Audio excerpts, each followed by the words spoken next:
Étranger. C'est calme maintenant, trop calme. Le genre de calme qui s'insinue après que des années de bruit et de chaos se soient enfoncées dans les murs, ne laissant derrière elles que des échos. Pendant si longtemps, ma maison a été vivante d'énergie. Des enfants courant partout, des amis en visite, des disputes et des rires s'entrechoquant dans les couloirs. Maintenant, ma femme, Cathy, est sortie faire les courses. Elle dit qu'il s'agit juste de courses, mais elle a l'habitude de prendre quelque chose en plus. Un nouveau coussin, un cadre photo, peut-être même une petite attention pour moi après toutes ces années, 24 pour être exact. Non, raturez ça. Dans un mois, nous atteindrions les 25 ans. Elle a semé de petites surprises dans le quotidien, mais la maison me semble différente ces derniers temps. Nos enfants, Jacques et Émilie, sont partis à l'université. Jacques termine sa dernière année. Émilie est en deuxième année. L'endroit vibrait autrefois de la musique de Jacques jouant trop fort, ou d'Émilie répétant ses discours pour le club de débat. Leurs amis entraient et sortaient sans cesse, et Cathy et moi devions gérer le chaos. Maintenant, dans les couloirs plus vides, leur absence résonne comme un battement de tambour creux. Je n'arrive pas à décider si ce vide est un soulagement ou un signe avant-coureur. Je me force à sortir du lit, me disant que je ne peux pas me prélasser comme un retraité alors qu'il est à peine milieu de matinée. Cathy rirait si elle me voyait comme ça, surtout parce que j'étais celui qui se levait tôt, celui qui préparait le café à l'aube et allait courir un peu avant que la journée ne commence. Maintenant, je combats un sentiment d'apathie étouffant.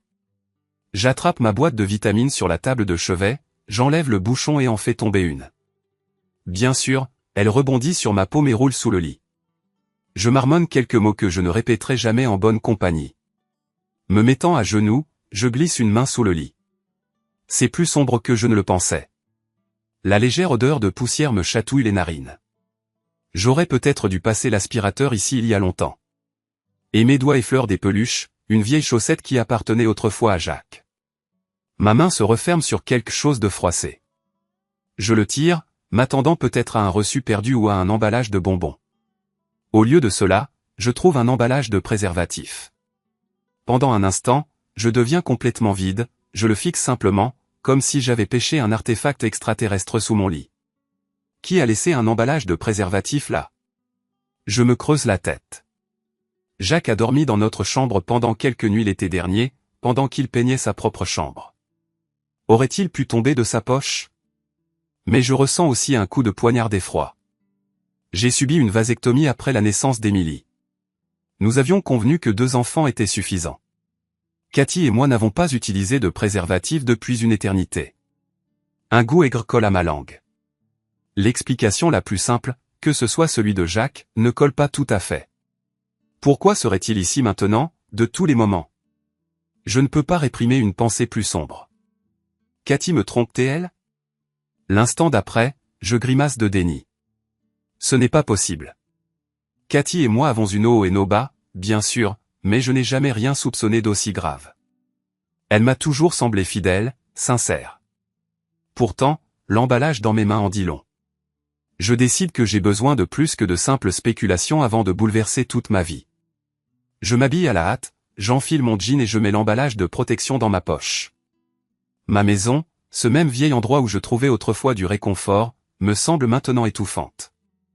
Les meubles, les photos sur le mur, le tapis d'appoint que Cathy a insisté pour que nous installions dans le salon, tout semble suspect, comme si tout le monde était au courant d'un terrible secret. Je sors dans l'air vif du milieu de matinée et je conduis en centre-ville pour voir mon plus vieil ami, Davy Jones. Davy n'est pas un pirate, bien qu'il ait hérité de ce surnom dans la marine. Après avoir quitté l'armée, il est devenu détective privé, un grand, en fait. Méthodique, discret et honnête, il a son bureau dans un petit immeuble aux vitres teintées. Quand j'entre, Davy a les pieds posés sur son bureau, sirotant du café dans une tasse en céramique ébréchée. Il la repose quand il me voit et se lève d'un bond. Ben Miller, dit-il avec un large sourire. Ça fait longtemps. Nous nous serrons la main, puis son sourire s'estompe quand il remarque la tension dans ma posture. Je me laisse tomber sur la chaise en cuir usé en face de son bureau. Davy retire ses pieds du bureau et se redresse. Qu'est-ce qui se passe? Demande-t-il doucement, me regardant avec inquiétude. J'expire lentement. J'ai trouvé ça sous mon lit. Je place l'emballage de protection sur son bureau, l'aplatissant comme s'il s'agissait d'une pièce à conviction dans une affaire de meurtre. Je crains que Cathy ne fasse des bêtises. Le visage de Davet se durcit. Il hoche la tête mais ne dit rien, me laissant patauger dans mon explication, comment je l'ai découvert, comment nous n'avons pas utilisé de préservatif depuis une éternité, comment Jacques s'est écrasé dans notre chambre. Mais c'était il y a des mois. Il reste silencieux jusqu'à ce que j'ai fini. Puis il se penche en arrière. Très bien, dit-il. Tout d'abord, je veux que vous considériez ce qui est en jeu si nous nous engageons dans cette voie. Si Cathy vous trompe, êtes-vous prêt? Parce que ce n'est pas seulement votre cœur. C'est vos finances, votre maison, toute votre vie. Vous voudrez peut-être consulter un avocat. Connaître vos options? J'avale ma salive. L'évocation d'un avocat me noue l'estomac, mais je sais que Davet a raison. Je vais faire ça, murmurai-je. Il se lève et me serre l'épaule. Je vais fouiller un peu. Laisse-moi une semaine, peut-être moins. Je te dirai ce que je trouve. Quand je quitte son bureau, je me sens un peu moins seul, mais beaucoup plus incertain. Je me rends en voiture dans un cabinet d'avocats du coin, connu pour son efficacité brutale dans les affaires de divorce. Je n'aurais jamais cru mettre les pieds dans un endroit pareil, jamais imaginé que Cathy et moi en arriverions à une telle impasse. Mais me voilà. Butch Reed, le meilleur avocat spécialisé dans les divorces du coin, m'accueille dans son bureau au mur de verre. C'est un personnage imposant, grand, large d'épaules, avec une barbiche soignée qui argente sur les bords. Il m'écoute calmement, prenant des notes sur un bloc-notes jaune. Finalement, il pose le stylo et me regarde droit dans les yeux. Ben, si vous devez demander le divorce dans cet état, vous devez vous attendre à un partage à 50-50, en général. 50-50. Bien de la communauté. Cela signifie la moitié de votre argent liquide, la moitié de vos investissements, la moitié de votre maison, et peut-être même une pension alimentaire, en fonction de vos revenus. Il n'y a pas de solution facile. J'ai l'impression que le sol s'est dérobé sous mes pieds. Perdre la moitié de ce que j'ai construit est un coup de poing dans l'estomac, mais rester marié à quelqu'un qui me trahit, cela me semble pire. Je me frotte les tempes. Si on en arrive là, je l'accepterai, dis-je doucement. Je ne peux juste pas. Mais je n'arrive pas à finir ma phrase. Le regard de Butch s'adoucit imperceptiblement. Avant de se lancer dans quoi que ce soit, faites profil bas. Ne la laissez rien soupçonner. Si elle a des soupçons, vous savez, elle pourrait déplacer de l'argent ou préparer une contre-attaque, et vous seriez alors embarqué dans une bataille compliquée. Faites de votre mieux pour rester calme. Je repars l'esprit tourbillonnant. Cathy est une tricheuse. Peut-être que je n'ai pas de preuves concrètes, à part ce fichu emballage. Pourtant, au fond de moi, ce pressentiment me rend fou. Quand je rentre à la maison, elle coupe des légumes dans la cuisine. Elle m'adresse un sourire éclatant quand j'entre. « Salut, comment s'est passée ta journée ?» Je hausse les épaules avec désinvolture. « Bien. » Chargé. Il y a une légère hésitation dans ma voix que j'espère qu'elle ne remarque pas. Je jette mes clés sur le comptoir. J'ai un petit voyage d'affaires qui arrive, ajoutai-je, en essayant d'avoir l'air normal. Je serai peut-être absent pendant une semaine. Elle pose le couteau. Vraiment? C'est soudain, dit-elle, mais elle n'insiste pas. Elle le fait rarement en ce qui concerne mon travail. Le soir, au lit, Cathy se rapproche de moi, essaie de glisser sa main sous ma chemise. Pendant un instant, je suis partagé. Peut-être que je réagis de manière excessive. Peut-être que c'est la femme aimante avec laquelle j'ai partagé des décennies. Puis je me souviens de l'emballage, et quelque chose en moi s'aigrit. Je suis épuisé, murmurai-je, en me détournant d'elle. Une lueur de déception traverse son visage. Très bien, murmure-t-elle. Elle éteint la lampe sur la table de chevet et se tourne de l'autre côté. Le silence et l'obscurité pèsent lourdement dans la pénombre. Mes pensées s'agitent.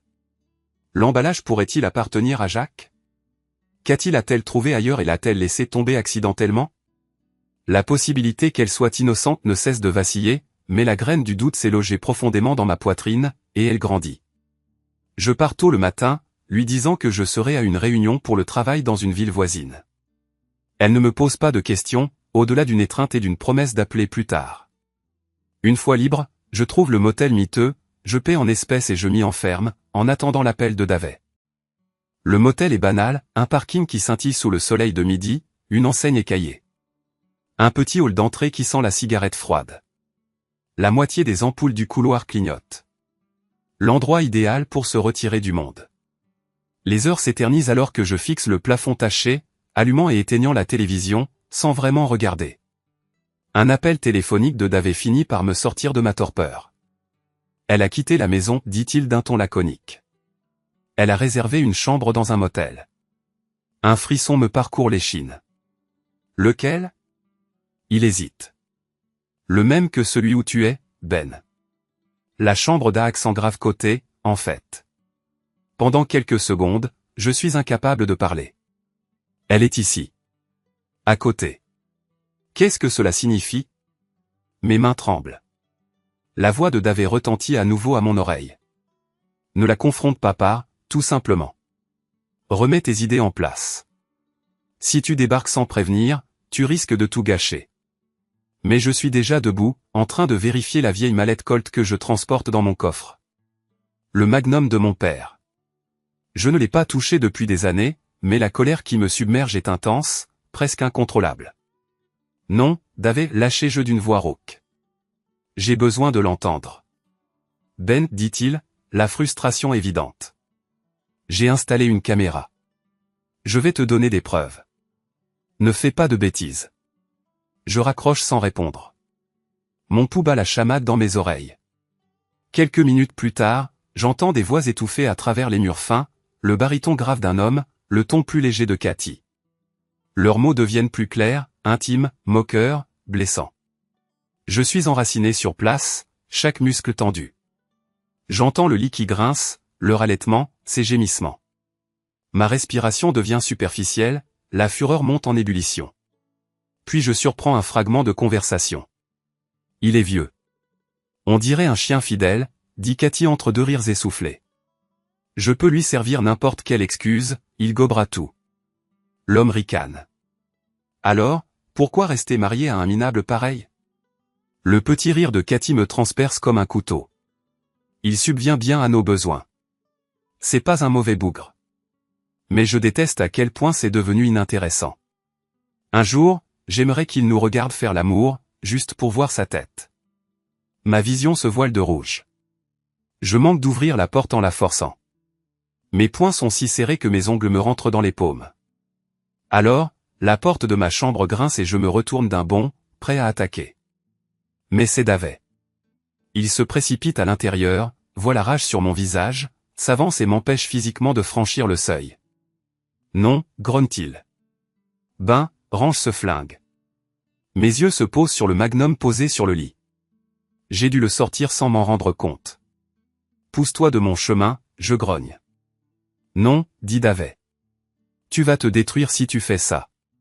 Tu veux qu'il soit puni? On va le faire dans les règles. Je reste là, haletant. Puis mes épaules s'affaissent. Je veux qu'ils disparaissent de ma vie, tous les deux, je marmonne. Je veux qu'ils souffrent. La voix de Dave se fait plus basse. Ils souffriront. Mais pas si tu perds le contrôle. Laissons-nous le temps de bien préparer ça. Lentement, j'acquiesce. Je repose le magnum. Tout mon corps tremble à cause de la décharge d'adrénaline. Dave recule, le soulagement se reflétant dans ses yeux. On va tout enregistrer, dit-il. On aura plus de preuves que tu n'en auras jamais besoin. Il part discrètement, me promettant de monter la garde. Je me laisse retomber sur le lit, enfouissant mon visage dans mes mains, repassant silencieusement les mots odieux que je viens d'entendre comment Cathy me réduisait à un chien obéissant. J'ai l'impression que les murs se referment sur moi. 2 jours plus tard, perché dans le même motel miteux, je suis au téléphone avec Dave. Ils se rencontrent régulièrement, m'annonce-t-il d'un ton neutre. Je les ai filmés dans un autre motel et aussi chez le type. Il s'appelle Roger Smith, un de ses collègues. Mes joues s'embrasent. Roger. Quelqu'un de son bureau. Alors, toutes ces soirées tardives au travail, elle les passait à batifoler avec lui. Le 3e jour, je retrouve Dave et Butch dans le bureau de Butch. Les stores sont baissés. La tension est palpable. Dave pose une clé USB sur le bureau de Butch. Tout est là-dessus, dit-il. Des vidéos, des photos, des horodatages. Butch insère la clé USB dans son ordinateur portable, comme s'il manipulait des preuves dans un procès pour meurtre. J'aperçois une expression de dégoût dans ses yeux quand il constate la clarté des images. C'est largement suffisant, dit-il. Puis il me regarde. Reste calme. Continue à vivre normalement à la maison jusqu'à ce qu'on décide du meilleur moment pour frapper. J'acquiesce, me sentant vide. D'accord, je dis. Je rentre chez moi, me glisse à l'intérieur discrètement. Cathy s'affaire dans la cuisine. Te voilà, dit-elle, s'éclairant à ma vue. Ouais, je lâche. Le projet s'est terminé plus tôt. Elle s'approche, comme pour me prendre dans ses bras, mais je recule d'un pas. Attends, dis-je rapidement. Quelqu'un au travail a été testé positif au Covid-19. J'ai peut-être été exposé. Je me sens un peu patraque. L'inquiétude se peint sur son visage. Oh non. Tu es sûr que ça va? J'avale ma rancœur. Elle a l'air si attentionnée, si sincère. C'est probablement juste un mal de gorge, mais ne prenons pas de risques. Je vais utiliser la chambre d'amis pendant un certain temps. Elle hoche la tête. Oui. Bien sûr. Tu me diras si tu as besoin de quelque chose, d'accord? Bien sûr, dis-je, et je m'éclipse. Toute son attitude respire l'inquiétude, et pourtant je sais à quel point c'est faux. Les jours s'éternisent sous ce faux prétexte de Covid. Elle reste à l'écart, frappe de temps en temps à la porte pour me demander si j'ai besoin de soupe ou de thé. Je surveille mon téléphone. Dave m'envoie des SMS me tenant au courant des habitudes de Cathy. Un rendez-vous à l'heure du déjeuner chez Roger, une partie de jambes en l'air dans un motel l'après-midi. Une fois, ils ont quitté le bureau ensemble à 14h et sont restés absents pendant 3 heures. Mon estomac se tord à chaque fois, mais je me souviens des mots de Butch. Reste tranquille. Garde ton ascendant. Et donc j'attends. À la fin de la semaine, le visage inquiet de Cathy m'accueille dans la cuisine. On devrait annuler la fête d'anniversaire, demande-t-elle. C'est dans quelques semaines seulement. Je secoue la tête. Je serai en pleine forme d'ici là. En fait, allons de l'avant. Je vais organiser quelque chose de grandiose. C'est notre 25e. Je force un sourire crispé. Elle s'illumine, se penchant pour poser une main hésitante sur mon bras. Je suis contente que tu ailles bien, Ben. Moi aussi, je dis d'un ton neutre. Quelques jours plus tard, je sors de mon isolement avec un sens du but renouvelé. J'évite poliment ces tentatives d'intimité en jouant la carte du convalescent, puis je me mets discrètement à organiser une célébration d'anniversaire qui restera dans les mémoires. J'envoie des invitations à la famille, aux amis et même à certains des collègues de Cathy Louis, y compris Roger. Si je dois faire exploser les choses, je vais le faire devant tout le monde. Pendant cette période, je consulte un médecin pour me faire dépister pour les MST, juste au cas où. Les tests reviennent tous négatifs, et je pousse un petit soupir de soulagement. Un souci de moins, au moins. Puis je retrouve Butch pour finaliser les détails. Il a rédigé les papiers du divorce, les plaintes, tout le plan. Je signe des enveloppes scellées pour Cathy et Roger. Pendant ce temps, Dave prépare une surprise de taille pour le jour de la fête, le dernier clou dans le cercueil de la tromperie de Cathy. La nuit de l'anniversaire arrive. La maison bourdonne d'invités et de conversations. Cathy est radieuse dans une élégante robe bleue, son maquillage impeccable, son sourire éclatant. Elle passe d'une personne à l'autre, les saluant, jouant le rôle de l'épouse aimante et gracieuse.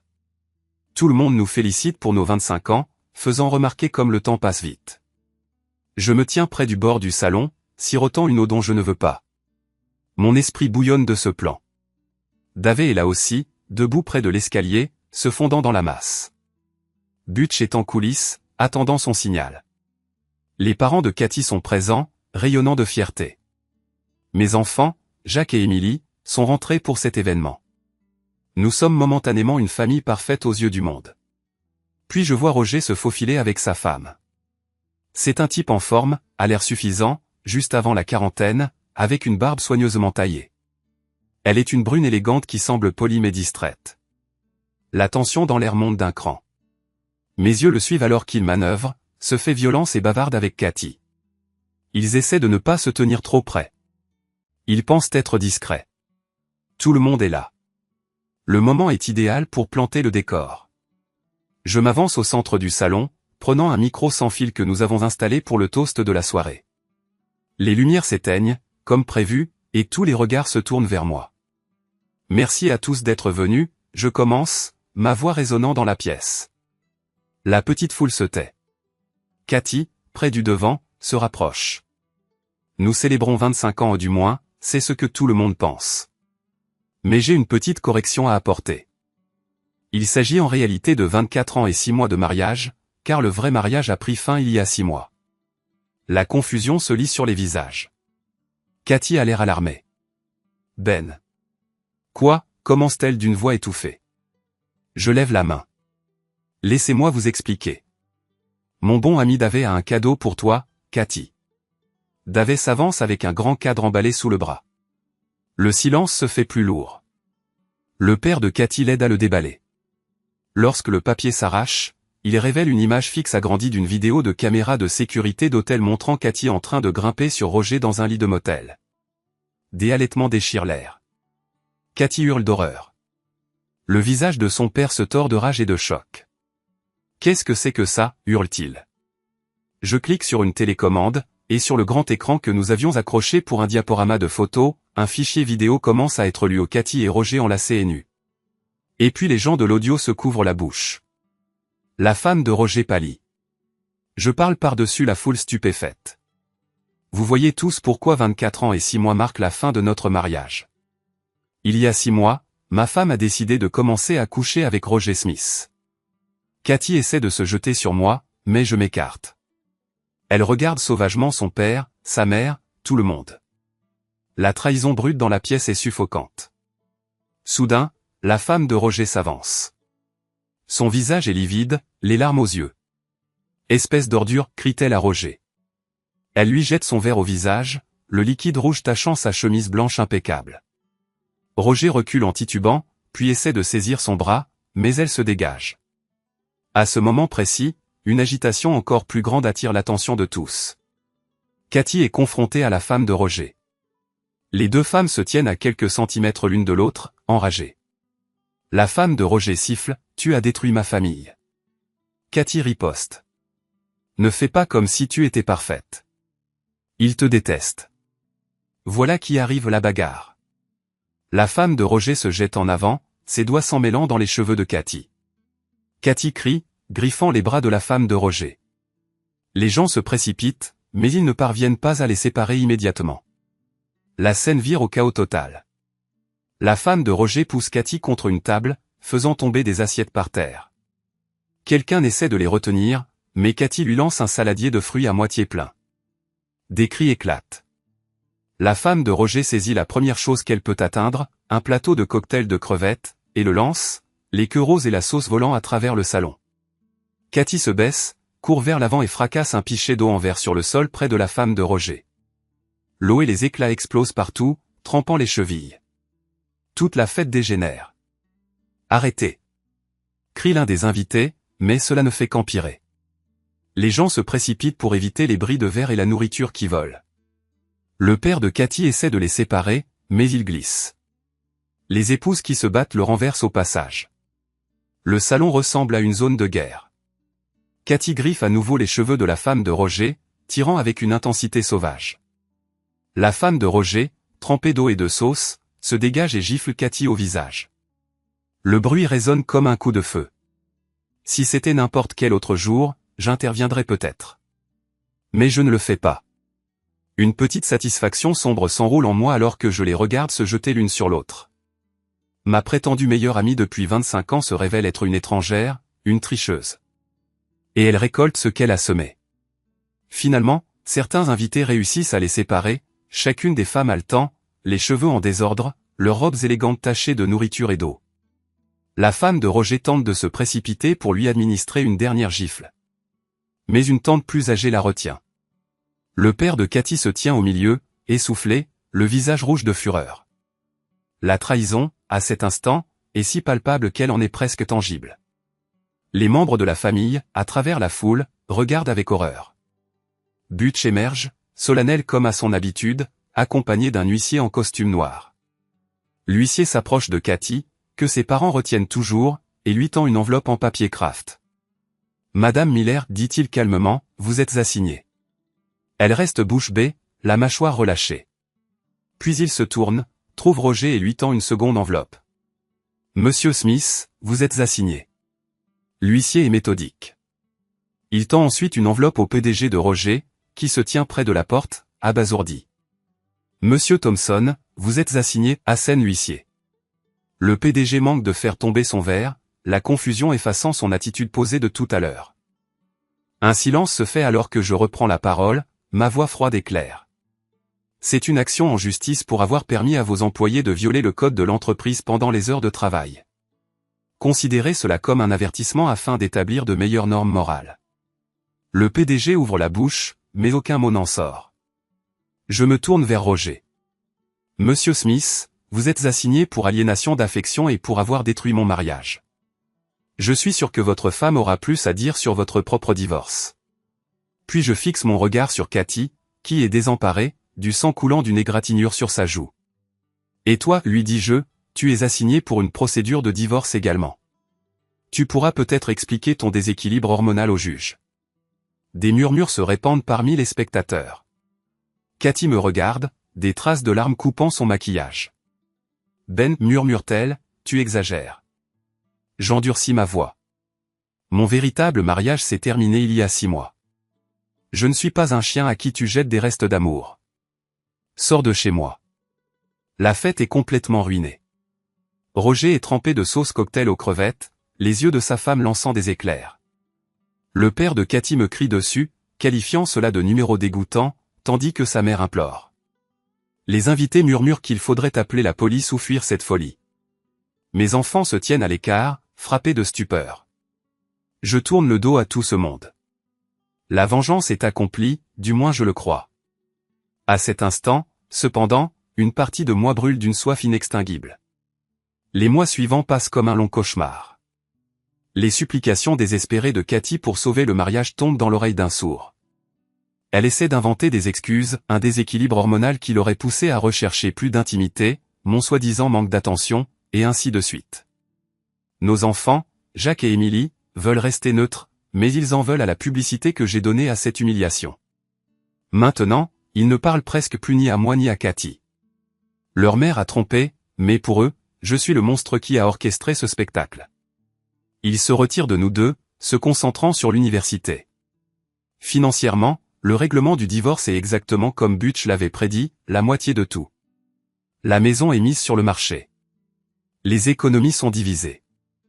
Je vois l'amertume dans les yeux de Cathy quand elle réalise que la révélation publique de l'affaire ne la dispense pas de la réalité juridique d'un partage à 50-50. Mais je n'ai pas pitié. C'est elle qui nous a fait ça, me dis-je. La vie de Roger s'effondre également. Sa femme divorce, le poursuit pour détresse émotionnelle.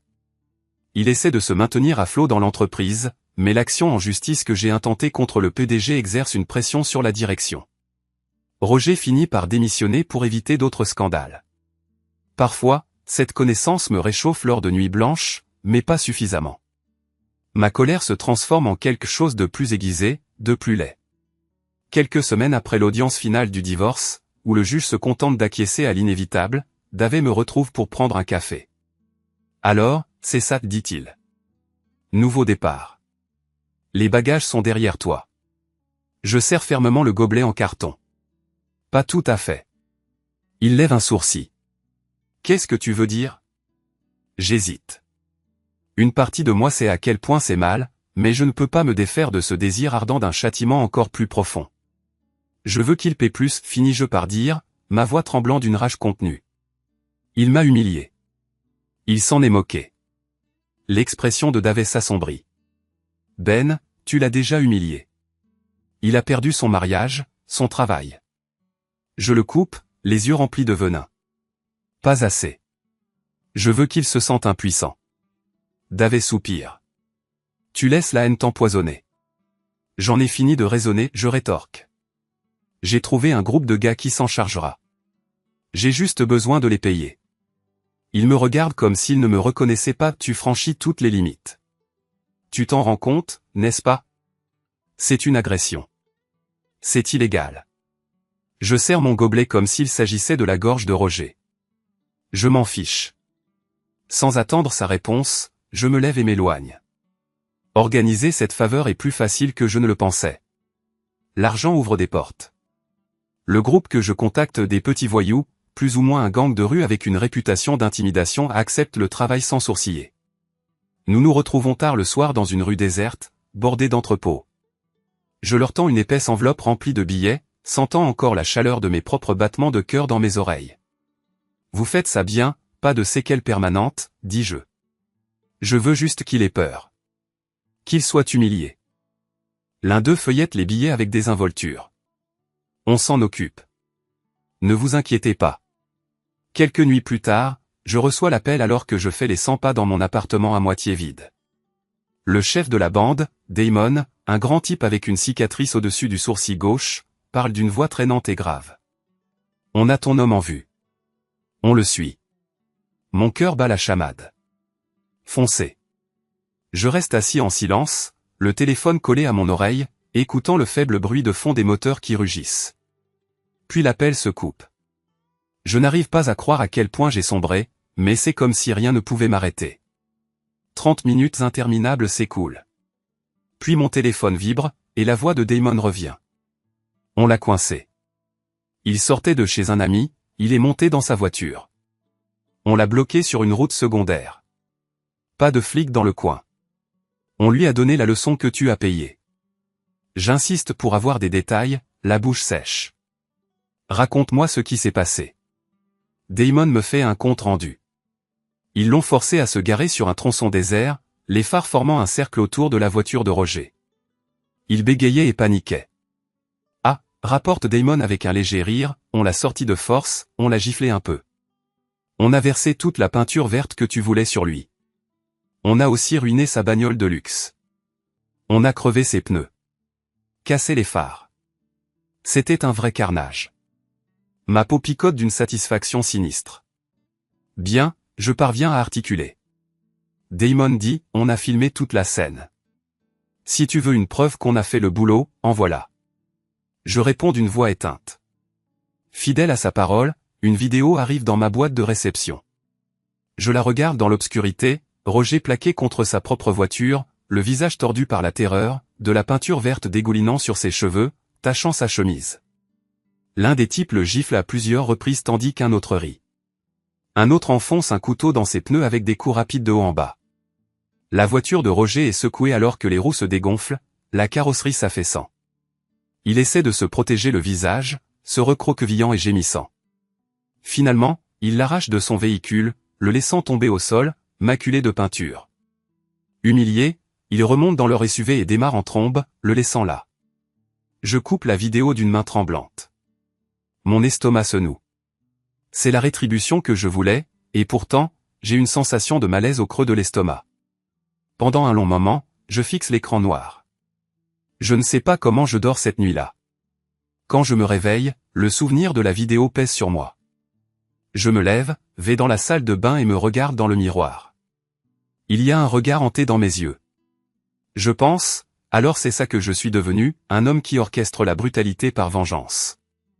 Je reste là, sous la lumière fluorescente de la salle de bain qui clignote. Je me frotte la mâchoire, qui me semble raide, comme si je l'avais serrée toute la nuit. Toute ma vie s'est effondrée au le mariage, la sécurité de l'emploi, les illusions d'amour et de confiance, et j'ai fait de mon mieux pour détruire tout ce qui m'entourait aussi. Est-ce une victoire ou simplement une annihilation mutuelle? Les conséquences me tombent dessus le lendemain. Je vois aux informations locales une mention d'un incident de vandalisme sur une autoroute. Il ne cite aucun suspect, aucune arrestation. Les collègues de Roger à l'entreprise entendent probablement une rumeur selon laquelle il a été agressé par des voyous, laissés sur le bord de la route. Mais comme prévu, Roger n'ose pas publiquement pointer du doigt. Il n'a aucune preuve de mon implication. S'il essaie, il devra expliquer pourquoi je l'ai pris pour cible. Cela mènerait au scandale dans lequel il est déjà en train de se noyer. Dave m'appelle. C'est toi qui as fait ça, n'est-ce pas, me demande-t-il d'un ton accusateur. J'ai vu aux informations locales qu'un automobiliste a été attaqué, qu'on lui a versé de la peinture dessus, qu'on a crevé ses pneus. Ça ne peut être que Roger. Ne te mêle pas de ça, je réponds. C'est terminé. Tu es fou, dit-il entre ses dents serrées. On avait toute la vengeance prévue devant les tribunaux ou devant la famille. Étais-tu vraiment obligé de t'abaisser à l'agression? La ligne crépite de tension. Je suis incapable de répondre. Finalement, Dave soupire. Je t'avais dit de ne rien faire de stupide. Souviens-toi juste que s'il s'en prend à toi, je ne mentirai pas pour toi. Tu es seul. Je sais, dis-je. Puis je raccroche. Dans les mois qui suivent, les conséquences s'accumulent comme des nuages d'orage. Cathy emménage chez ses parents, finissant par entamer une thérapie. La rumeur dit que Roger se cache quelque part, hors de l'état, soigné par un ami, apparaissant rarement en public. Mes enfants ne veulent plus rien avoir à faire avec moi. Ils sont furieux que j'ai poussé la confrontation si loin et me reprochent de m'être abaissé encore plus bas que Cathy. Ma fille Émilie m'appelle une fois, les larmes dans la voix, me suppliant de comprendre pourquoi j'ai dû tout gâcher de façon aussi dramatique. Je ne peux pas lui expliquer. Je ne peux pas m'expliquer à moi-même. Jacques m'envoie un SMS. Tu es allé trop loin, papa. Maman a merdé, mais tu es devenu un monstre. Après ça, je n'ai plus beaucoup de nouvelles de lui. S'il était possible de conserver une quelconque notion d'être dans le vrai, le regard dans les yeux de mes enfants l'a réduit en éclats. Le volet juridique se termine par la perte de la moitié de mes biens lors du divorce, même si nous avons prouvé les méfaits de Cathy. Le juge suit la ligne habituelle, un partage des biens à parts égales. La seule différence, c'est que ma plainte a suffisamment secoué le PDG pour qu'il accepte de régler discrètement à l'amiable. Il m'offre $1 million pour que j'abandonne la plainte pour turpitude morale que j'ai déposée contre leur entreprise, laquelle menaçait de se transformer en un désastre médiatique colossal. J'accepte. L'argent du silence a un goût amer dans mes mains, un témoignage poignant de la perversion ambiante. Mais je le garde quand même, me disant que c'est une partie du prix qu'ils doivent tous payer. 3 années passent. Je me retrouve propriétaire d'une petite ferme dans un comté paisible. Je l'ai achetée avec une partie de cet argent du silence. La ville déborde de souvenirs, saturée de personnes qui murmurent dans mon dos au sujet de la façon dont j'ai ruiné mon mariage et un homme nommé Roger Smith. La ferme est modeste, sa peinture blanche s'écaillant sur les bords. Une véranda enveloppante arbore une balançoire grinçante. Quelques hectares s'étendent à l'arrière, descendant vers un ruisseau. J'occupe mes journées avec des tâches, nourrissant les poules, réparant les clôtures et tondant les champs. J'ai acquis 2 bergers allemands, Max et Duc, qui me suivent sans cesse. Leur loyauté est quelque chose auquel je m'accroche, aspirant désespérément à quelque chose de stable dans ma vie.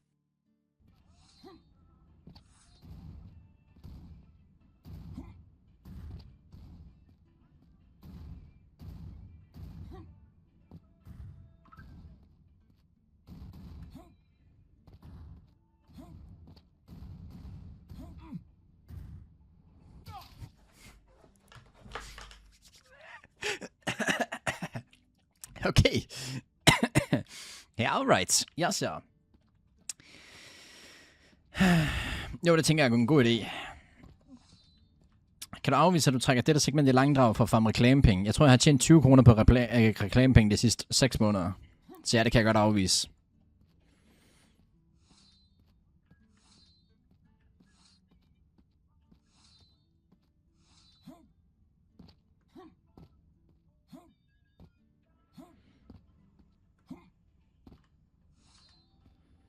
Jeg forstår ikke. Altså, det er der, du siger, jeg godt kan nå ind over, men det kan jeg ikke lige.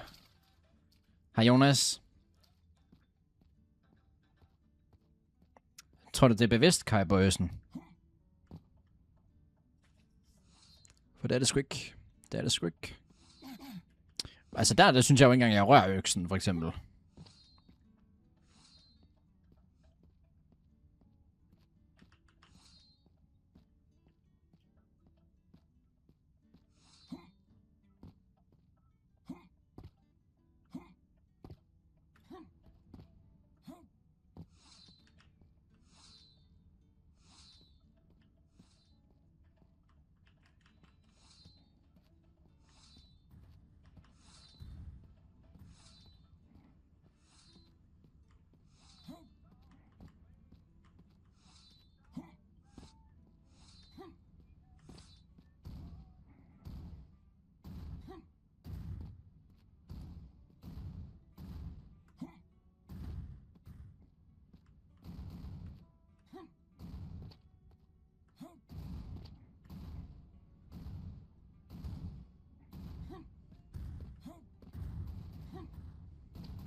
Mhm.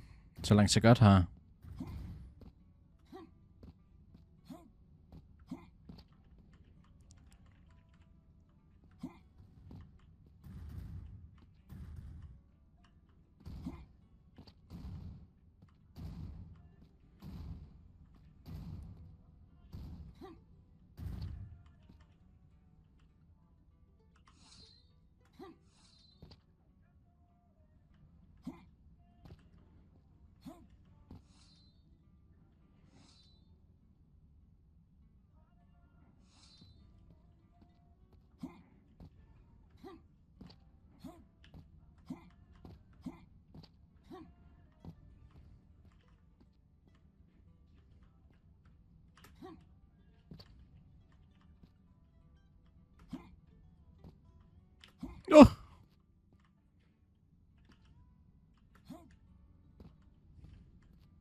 Level 1, det er en stor level, mate.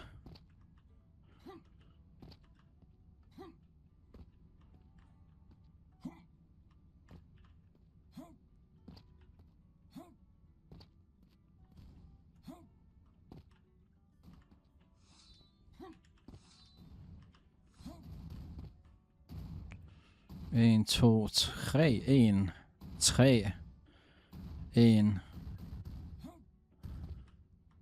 Åh nej.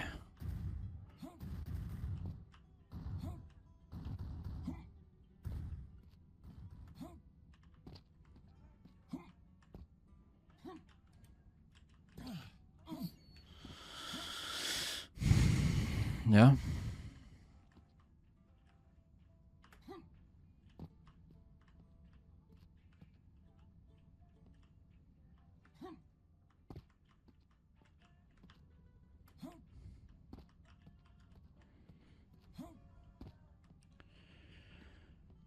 Der er åbenbart en raffle i gang hos Tangerine.